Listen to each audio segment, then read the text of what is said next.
Hello दोस्तों, केना छी अहाँ सब? अहाँ सबके स्वागत करै छी एक और नया ब्लॉग में। तो देखियो हमर घर के आगा में कते भयंकर सांप आयल छै। देखियो कते पैघ छै, देख रहल छियै? चले देखा रहल ये टॉर्च जतऽ बारि रहल छी। देखियो कते भयंकर सांप छै।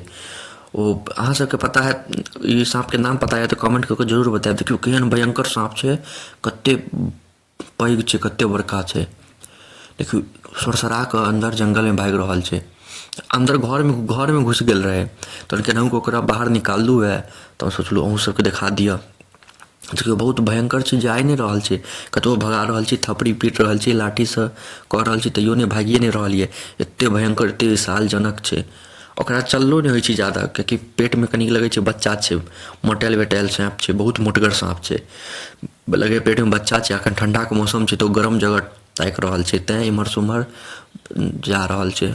रुक रुक के देख रहल छै गरम जगह। देखियो वो जंगले में छै बैसल। कनिक दूरे से देख रहल छी, सेफ्टी फर्स्ट जरूरी छै। देखियो जाय नहीं रहल छै, कतबो लाठी से कतबो किछ करै छै। देखियो केना देवाल पर चढ़ल देखा रहल ये अहाँ सबके। देखियो भाई साहब कते भयंकर मोटगर छै सांप। अहाँ सबके ई सांप के नाम पता है तो जरूर बताएब कमेंट सेक्शन में। देखियो केहन भयंकर छै। घर के अंदर घुसल रहे, केनाहू बाहर निकाललू, अभी तैयो अब बाहर भागिए नहीं रहल छै। हम मैच देखै छलिए इंडिया और साउथ अफ्रीका के क्रिकेट मैच, तो मम्मी हमरा कहलकै देखी सांप कते बड़का एलै। तहन हम घर से बाहर निकललू और देखलिए तो अंगना में सांप छलै। तो ओकरा पहले अंगना से बाहर निकाललू, बाहर में एलै तो हम सोचलहुँ अहूँ सबके देखा दिया। देखियो कते मोटगर सांप छै, भागऽ के नामे नहीं लऽ रहल ये। देखियो बिल्ली में घुस गेल छै वो। इम्हर से पहले भगाबऽ पड़तै, नहीं तो इम्हरे सब में रहते ककरो काटो वाटि लेते। ओना कटते नहीं, अखन एकर पेट में बच्चा छै, अपने अस्त व्यस्त छै। लेकिन एकरो नुकसान नहीं पहुँचेबै, कियाकि ठंडा के मौसम छै। इहो सब तो बेचारा जानी होइ छै एकरो सबके अंदर। अब पेट में लगे बच्चा छै तो नुकसान तो नहीं पहुँचेबै, केनाहू एतऽ से निकलि जाए अपन। देखियो अहाँ सबके देखा रहल ये टॉर्च जतऽ छै ओतै सांप छै। पता नहीं अहाँ सबके देखा रहल ये कि नहीं देखा रहल ये। बहुत भयंकर छै।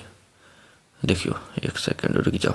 देखियो देखलिए केना घुसल छै, देवाल में चिपकल छै। से गरम जगह ताकि रहल छै जे कतौ गरम जगह मिल जाए तो आराम से बैसे। देखियो देखलिए केहन भयंकर सांप छै। अहाँ सब बताएब अहाँ सबके केहन, मतलब कोन सांप के नाम की छै, अहाँ सब कमेंट सेक्शन में बताएब।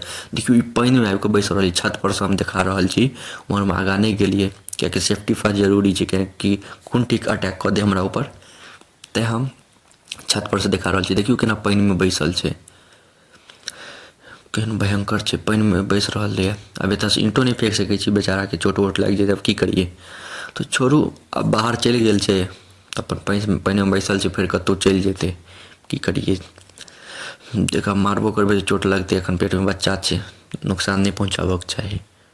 तो छोड़ू, अपन जतऽ जाके चलि जेतै। तो अहाँ सबके एते देर तक देखऽ के लिए धन्यवाद। नीक लागे तो लाइक कमेंट शेयर सब्सक्राइब जरूर करब।